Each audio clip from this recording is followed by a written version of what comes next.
है कि राजनीति में कोई किसी का सगा नहीं होता। दरअसल बात कर रहा हूं उत्तर प्रदेश में साल 2017 के अंदर विधानसभा चुनाव चल रहे थे। रालोद के एक प्रत्याशी होते हैं, किसी ने उनसे कहा कि अगर तुम्हें चुनाव जीतना है, पब्लिक की सिंपैथी हासिल करनी है तो कुछ अलग करना होगा, कुछ बड़ा करना होगा।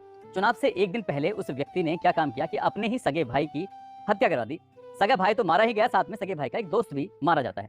पुलिस इस मामले की गंभीरता से जांच पड़ताल कर रही थी और चुनाव में मतदान होता उससे पहले ही पुलिस ने खुलासा कर दिया। पता चला कि रालोद के प्रत्याशी ने ही अपने सगे भाई की हत्या कराई है, महज इसलिए ताकि विधानसभा का चुनाव जीत सकें, वो विधायक बन सके। उसके मंसूबे तो खैर पूरे नहीं हुए, लेकिन जैसे ही राजनीति का ये क्रूर चेहरा लोगों के सामने आता है तो बड़ी तकलीफ होती है। कहा जाता है कि राजनीति वाकई किसी की सगी नहीं होती। आज की जो घटना मैं आपको सुनाने जा रहा हूँ, आज की घटना में एक नेता की हत्या हो जाती है और लोगों की जुबान पर एक ही बात आने लगती है कि राजनीति में कोई किसी का सगा नहीं होता। दरअसल यही जानने की कोशिश करेंगे कि आखिरकार उस नेता की किसने हत्या की और हत्या के पीछे क्या कारण रहे होंगे। आदाब, नमस्कार। सच्ची घटना मैं आपको सुनाने जा रहा हूँ। ये सच्ची घटना है, उत्तर प्रदेश का एक जिला है जौनपुर और इसी का ही एक थाना लगता है सिकरारा।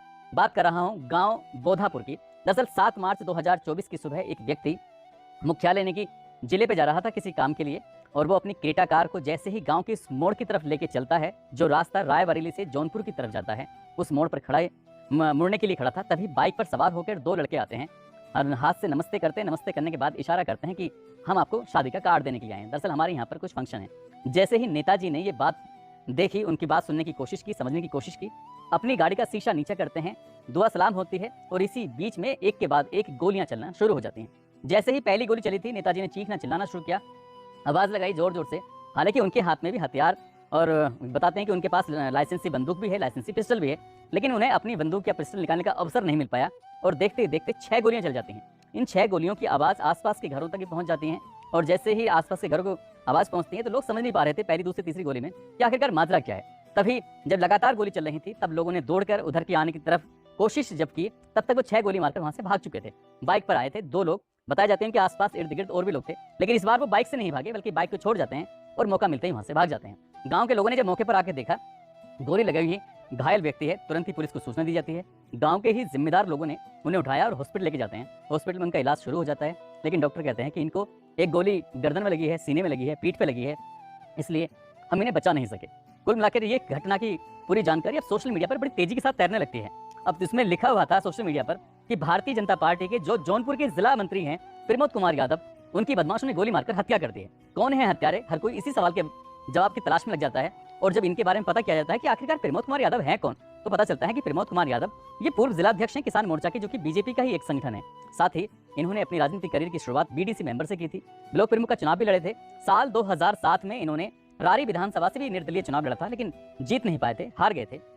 साल 2012 में इन्होंने फिर से कोशिश की और भारतीय जनता पार्टी ने इन्हें मलहनी जो विधानसभा लगती है वहां से इन्हें टिकट दे दिया और इसी विधानसभा से जो इस इलाके यानी कि जौनपुर के बाहुबली होते हैं, नेता होते हैं, पूर्व सांसद भी थे, पूर्व विधायक भी थे, धनंजय सिंह, उनकी पत्नी डॉक्टर जागृति सिंह भी इसी सीट से चुनाव लड़ रही थी और साथ ही इसी सीट से समाजवादी पार्टी के पारसनाथ यादव भी चुनाव लड़ रहे थे और इसी बीच में जो ये पारसनाथ तो जीत जाते हैं और बाकी इनको हार मिलती है। कुछ इसी तरह की जब सूचना चल रही थी कि प्रमोद यादव यानी कि बीजेपी के नेता की हत्या कर दी गई है। हत्या भी तब हुई जब इस जिले के जो बाहुबली नेता होते हैं धनंजय सिंह, 6 मार्च 2024 को उन्हें जेल भेज दिया गया था। जेल इसलिए भेजा गया था क्योंकि बाहुबली नेता धनंजय सिंह पर 10 मई 2020 को जौनपुर का ही एक थाना लगता है लाइन पार, यहाँ पर नमामि गंगे परियोजना के प्रबंधक अभिनव सिंघल ने अपहरण और रंगदारी का एक मुकदमा दर्ज कराया था। धारा 354, 386, 504, 506 और 120 बी की धारा में एफआईआर दर्ज हुई थी। इस मामले की पुलिस ने चार्जशीट दाखिल की।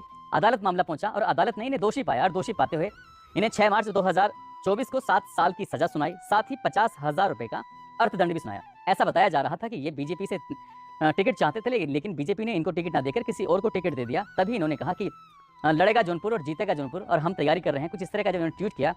इस बात की गूंज जब चारों तरफ फैल जाती है तभी इनका केस भी ट्रैक पे आ जाता है और इन्हें जेल भेज दिया जाता है। अब जैसे ही जेल भेजा जाता है, इसी बीच में अगले दिन यानी कि 7 मार्च 2024 को बीजेपी नेता की हत्या कर दी जाती है और जब बीजेपी की नेता की हत्या होती है तो जब 2012 का वो मामला डॉक्टर जागृति सिंह से जोड़ा गया तो पता चलता है कि उस साल तो इनका पर्चा भी कैंसिल हो गया था, क्योंकि पर्चे के अंदर बीजेपी प्रत्याशी होने के बावजूद भी इन्होंने पर्चे में सही जानकारी शायद नहीं भर पाई थी, जिस वजह से इनका पर्चा कैंसिल हो गया। और जागृति सिंह जो कि धनंजय सिंह की पत्नी होती हैं, जो दूसरे नंबर की थी, पहले नंबर की पत्नी वो खत्म हो चुकी थी, दूसरे नंबर की पत्नी डॉक्टर जागृति सिंह होती हैं, जिनका साल 2017 में दोनों की सहमति के बाद तलाक हो जाता है और ये धनंजय सिंह तीसरी शादी कर लेते हैं।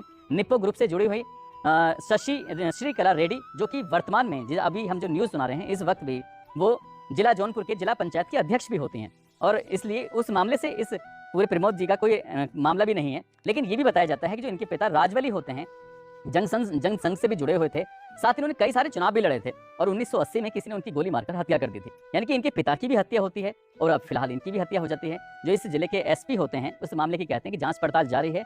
ऐसा भी हो सकता है कि रंजिशन किसी ने इनकी हत्या की हो, लेकिन हत्या के कारण क्या है इस मामले की जांच पड़ताल होने के बाद ही पता चल सकेगा। लेकिन ये भी साथ में चल रहा है कि बाहुबली नेता जो होते हैं धनंजय सिंह, ये प्रमोद कुमार यादव उनके बड़े करीबी बताए जाते हैं। अब करीबी हैं या दुश्मन हैं, कौन नहीं है, किसने हत्या की है, क्या कारण है, इन कारणों का तो खैर पुलिस की जांच के बाद ही मामला स्पष्ट हो सकेगा। लेकिन जिस तरह से एक बीजेपी के नेता की हत्या हुई है उससे पूरे प्रदेश में तरह तरह की चर्चाएं चल रही हैं कि यहाँ पर किस तरह का शासन चल रहा है, किस तरह के अब कारनामे हो रहे हैं। चुनाव से पहले कितने लोगों के साथ क्या होने वाला है कुछ कह नहीं सकते। दोस्तों, इस पूरे घटनाक्रम को सुनाने का उद्देश्य किसी को परेशान करना नहीं है, किसी का दिल दुखाना नहीं है, बल्कि आपको जागरूक करना है, आपको सचेत करना है।